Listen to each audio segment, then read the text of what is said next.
मैं अपने आपको किसी का विरोधी नहीं मानता हूँ। मैं हमारे कोई विरोधी नहीं है। पार्टी धनबल वालों को टिकट दे रही है।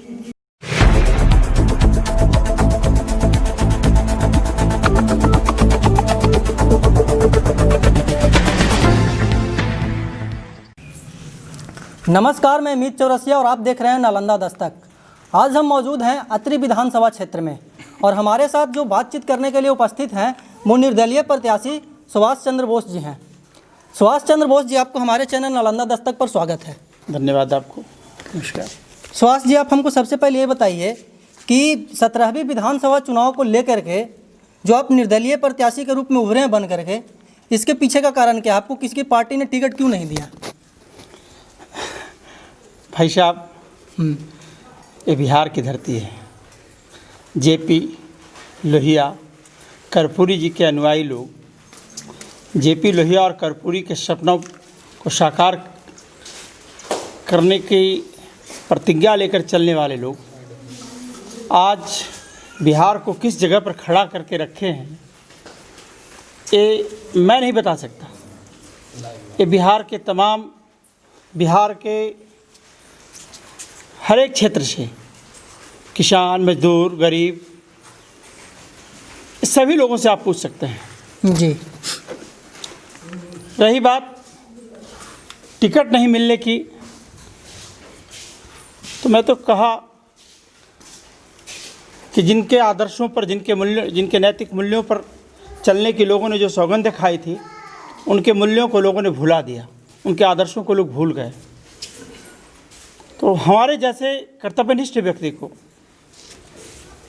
जो क्षेत्र के हर एक कार्य में किसी भी तरह का कोई भी सामाजिक स्तर का कोई भी लड़ाई हो, उसमें मैं भाग लेता हूँ, वैसे लोगों को पार्टी टिकट नहीं देती है।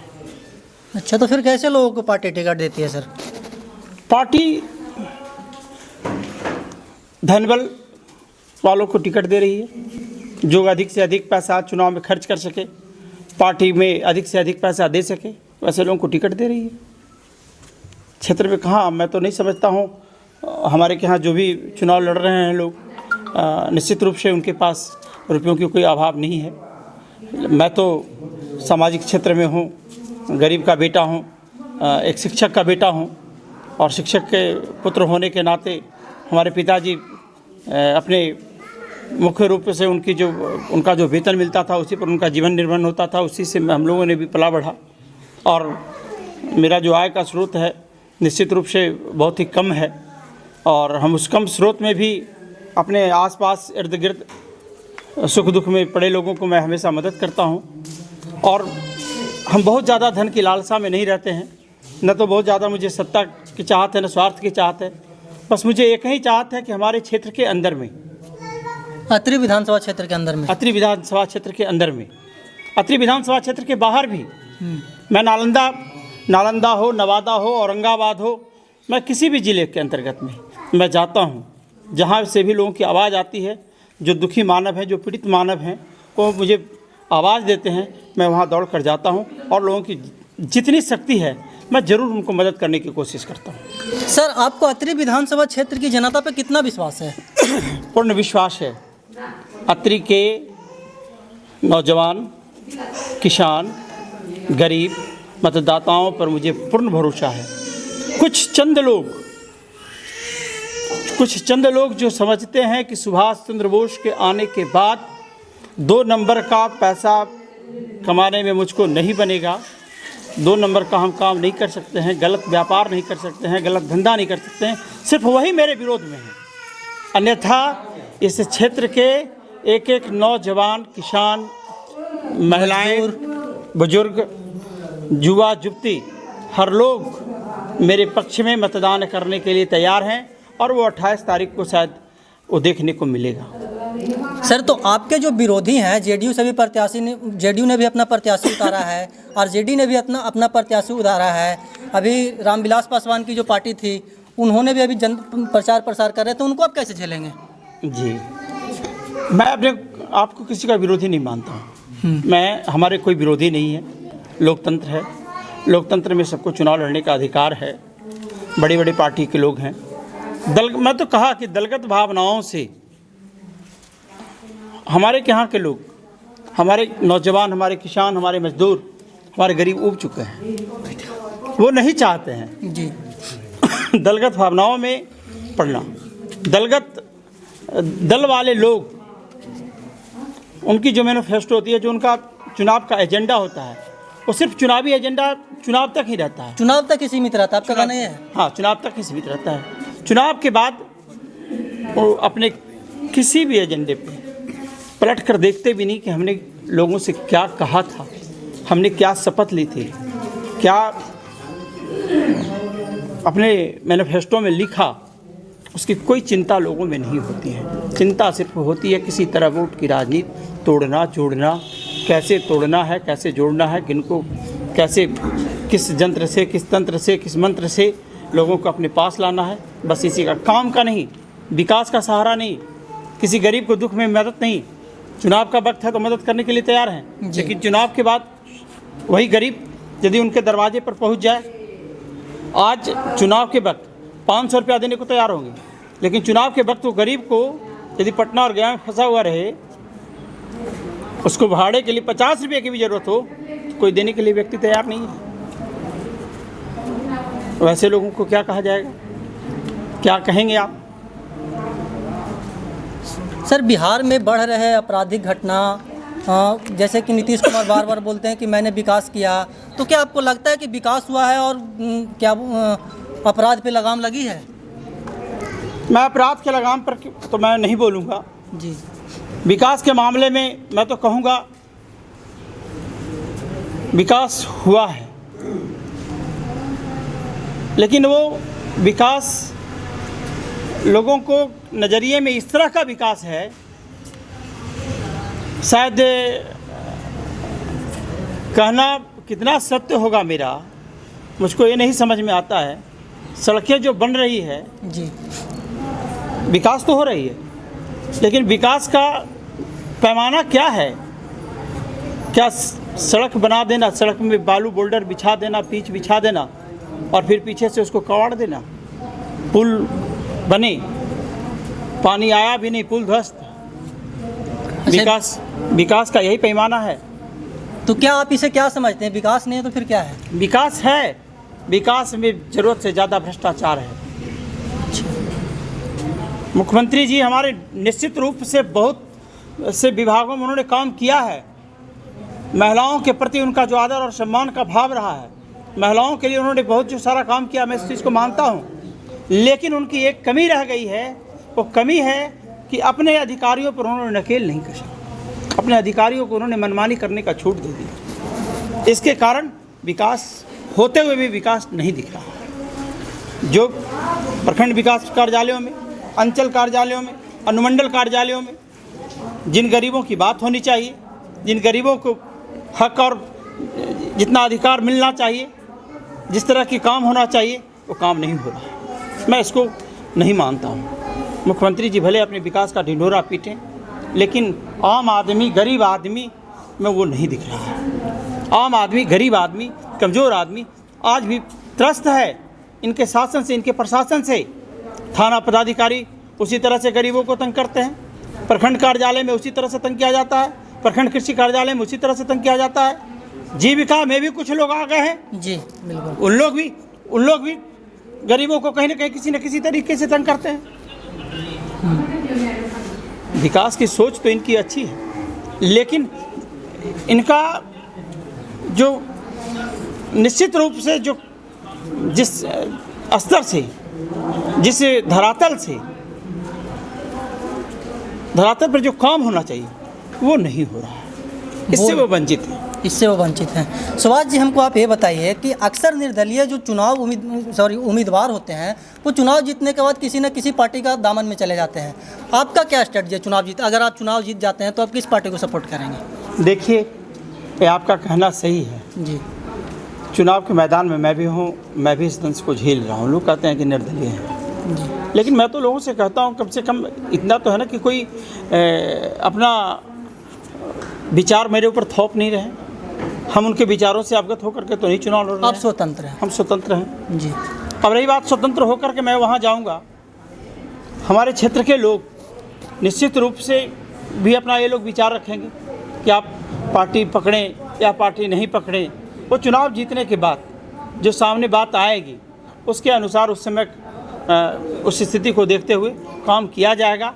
यदि लोगों की इच्छा होगी कि नहीं आप स्वतंत्र रह करके ही क्षेत्र की सेवा करें, मैं स्वतंत्र रह करके क्षेत्र की सेवा करने की कोशिश करूंगा। सर, लेकिन हर एक निर्दलीय प्रत्याशी के मन में एक जिज्ञासा होती है कि हम इस पार्टी को सपोर्ट करते हैं, इस पार्टी के को सपोर्ट करते हैं, तो वो आपके मन में क्या है? सर देखिए, हमारी ये इस चुनाव में 3 पार्टियों ने मुझे धोखा दिया। जी। पहली पार्टी कांग्रेस में मैं था। कांग्रेस में भी मैंने खूब पसीना बहाया था। मैं उस समय यूथ था। यूथ के लिए चुनाव हो रहा था कांग्रेस का। काफ़ी मदद किया था लोगों को, काफ़ी हमने सदस्य भी बनाया था। और कांग्रेस के सभी लोग, बड़े लोगों ने, सागर रायका जैसे गुजरात से आते थे, उन्होंने मुझसे कहा था, सुभाष जी दिल्ली में मैं था, मैं पंक्ति में खड़ा था अपना बायोडाटा देने के लिए। उन्होंने पंक्ति से निकाल करके मुझे कहा, सुभाष जी आपको पंक्ति में खड़े होने की आवश्यकता नहीं है, आप बाहर आएँ। मुझे भी लगा भाई कम से कम महत्व तो मिल रहा है। लेकिन कांग्रेस भी मुझे टिकट नहीं दी, वहाँ भी टिकट पैसे पर दिया गया। उस समय भी मैं फेल्योर हुआ। जी। दूसरी बात, मैंने कांग्रेस का दामन छोड़ करके कुछ साथियों ने कहा भाजपा आप जैसे व्यक्ति को चाहती है। जी बिल्कुल। मैं सुशील कुमार मोदी जी और रामकृपाल यादव जी दोनों अपने, सुशील कुमार मोदी जी उप मुख्यमंत्री थे उस समय। जी, अभी भी हैं। अभी भी हैं, लेकिन बीच में फिर उप मुख्यमंत्री उप मुख्यमंत्री नहीं रहे थे। नहीं रहते। उस बीच में रामकृपाल जी जब मंत्री थे, सुशील कुमार मोदी जी के साथ उनके आवास पर ही बैठे हुए थे, मुझे बुलाया गया। एक तरफ रामकृपाल जी बैठे थे, सुशील मोदी जी बैठे हुए थे, और मुझे बुलाया गया। मैं गया। उन लोगों ने कुछ प्रश्न मुझसे किया, उन प्रश्नों का मैंने उत्तर दिया, और सुशील कुमार मोदी जी ने कहा कि आप बीजेपी ज्वाइन करें, आपको मैं चुनाव लड़ाऊंगा अत्री से। लेकिन वहाँ भी मुझे धोखा मिला। तीसरी पार्टी कौन थी? तीसरी पार्टी हमारी ये बहुजन समाज पार्टी थी, मायावती जी की पार्टी। 2 माह पहले मुझे, इसी 2 माह पहले आपको सितंबर अक्टूबर, जी 2 माह पहले, 2 माह पहले सितंबर में मुझे कहा गया आप चुनाव लड़ें। मैं इंडिपेंडेंट चुनाव लड़ने की तैयारी में था पहले से ही। मैं पूरे 5 साल क्षेत्र में काम करता हूँ। ऐसा नहीं है कि मैं आज चुनाव में हूँ। मैं यहाँ पूरे 5 साल अपने क्षेत्र के गरीब गुरबों के बीच में, किन्हीं का बेटा बीमार हो, किन्हीं की बेटी बीमार हो, किसी के बेटा को कॉलेज में दाखिला करवाना हो, किसी को बैंक में प्रॉब्लम हो, किसी को ज़िले में कलेक्टर के पास प्रॉब्लम हो, किसी तरह की कहीं भी कोई समस्या हो, मैं उसमें हमेशा खड़ा रहता हूँ लोगों की एक आवाज़ पर। 2 माह पहले बहुजन समाज पार्टी के लोगों ने भी मुझे बुलाया। मैं गया, टिकट फाइनल कर दिया गया, सिंबल नहीं दिया गया। मैं वहाँ से निकला और मैं क्षेत्र के गांव में मैं जाना शुरू कर दिया, घर घर जाना शुरू किया। अभी तक एक मैं पहला प्रत्याशी हूँ। आप चले जाएं, जिन भी गाँव में जाएं, आप जाकर घर में पूछेंगे तो लोग बताएंगे कि सुभाष चंद्र बोस जी आपके दरवाजे पर आए थे, तो लोग बोलेंगे कि हाँ सुभाष चंद्र बोस जी मेरे दरवाजे पर आए थे। लेकिन वह भी पार्टी किसी न किसी, मैं आरोप नहीं लगाना चाहता हूँ कि रहीमन निजमन की था मन ही राखो गोई, और सुनिए ठलही लोकसभा बाटी न लही कोई। इससे तो मैं बड़ा अच्छे तरीके से समझता हूँ जी। और रही बात कि वहाँ से भी मैं बेटिकट हो गया। बेटिकट होने के बाद हमने इस बार फैसला लिया कि किसी भी हाल में, क्षेत्र की जनता हमेशा कहती थी सुभाष जी चुनाव लड़ें, सुभाष जी चुनाव लड़ें। मैं चुनाव लड़ने के लिए तैयार हो गया और स्वतंत्र प्रत्याशी के रूप में मैं आज पूरे अत्रि विधानसभा क्षेत्र के गांव में मैं जा रहा हूं। और मैं लोगों से सिर्फ इतना ही कहता हूं, आप विकास के नाम पर, काम के नाम पर आप मेरे जैसे व्यक्ति को वोट दें। निश्चित रूप से ये आदमी लौट कर वोट लेकर के भाग नहीं जाएगा। ये बड़े लोग, बड़े पार्टियों के लोग, इनको पार्टियों के नाम पर वोट मिल जाते हैं, पार्टी के नाम पर वोट वोट मिलता है। पैसे वाले लोग हैं, कुछ गरीब लोग भी लालच में पड़ करके, कुछ लोग वोट पैसे के लालच में देते हैं, लालच में वोट दे देते हैं। उस हालात में लोग चुनाव जीतते हारते हैं। लेकिन इस बार की जो लड़ाई है अतरी की, वो बड़ी ही रोचक लड़ाई है। बहुत सारे उम्मीदवार हैं, 11 उम्मीदवार हैं। 11 उम्मीदवार में 3 तो पार्टी वाले दिख रहे हैं जी, 3 से 4 पार्टी वाले दिख रहे हैं, और उसमें एक निर्दलीय प्रत्याशी। मैं भी लोगों के पीछे डंका पीट करके, ढोलक की आवाज़ पीट करके मैं लोगों को जगा रहा हूँ, और लोग मेरी बात को बहुत तरीके से सुन रहे हैं, समझ रहे हैं, और लोग ये भरोसा करते हैं। लोग जानते हैं कि सुभाष चंद्र बोस जी कैसे व्यक्ति हैं, किस छवि के व्यक्ति हैं, किस व्यवहार के व्यक्ति हैं, इनका आचरण क्या है। उस विचार व्यवहार के नाम पर लोग मुझको भी मत देने के लिए तैयार हैं, और आगे क्या होगा ये मैं नहीं जानता हूँ, वो भविष्य के गर्भ में है। सर आखिरी सवाल, अतरी विधानसभा क्षेत्र की जनता को आप हमारे चैनल के माध्यम से क्या कहना चाहेंगे? अतरी के मतदाता भाइयों को आपके चैनल के माध्यम से मैं यह कहना चाहूँगा, अतरी के तमाम मतदाता भाई, नौजवान, किसान, माताएं, बहनों, आप सभी लोग एक बार दलगत भावना से ऊपर उठ करके अपने आने वाले नौनिहालों के लिए, हमारे आने वाले पीछे वाली जो पीढ़ी है उसके लिए आप लोग सुभाष चंद्र को एक बार वोट करें। निश्चित रूप से मैं जो कहूँगा उस पर मैं खरा उतरूँगा, मैं झूठ नहीं बोलूँगा, मैं बहुत कम बोलूँगा और झूठ नहीं बोलूँगा, और जो कहूँगा मैं बहुत विचार करके, बहुत सोच समझ करके मैं आपसे एक वादा करूँगा और उसको पूरा करने की कोशिश करूँगा। आप सभी लोग एक बार मेरे जैसे व्यक्ति पर पूर्ण भरोसा रखते हुए मुझको अपना मत दें। निश्चित रूप से अतरी के सर्वांगीण विकास के लिए मैं तन मन धन तीनों हमेशा अर्पित रखूँ। तो ये थे अतरी विधानसभा क्षेत्र से निर्दलीय प्रत्याशी श्री सुभाष चंद्र बोस जी, जिन्होंने बताया कि तमाम जनता से अपील किया कि दल से उठ करके एक बार हमें मौका दें, हम क्षेत्र के सर्वांगीण विकास में तन मन धन से लगा रहूँगा। देश दुनिया के तमाम खबर देखने के लिए बने रहे हमारे साथ। कैमरामैन गौतम के साथ नालंदा दस्तक, अतरी।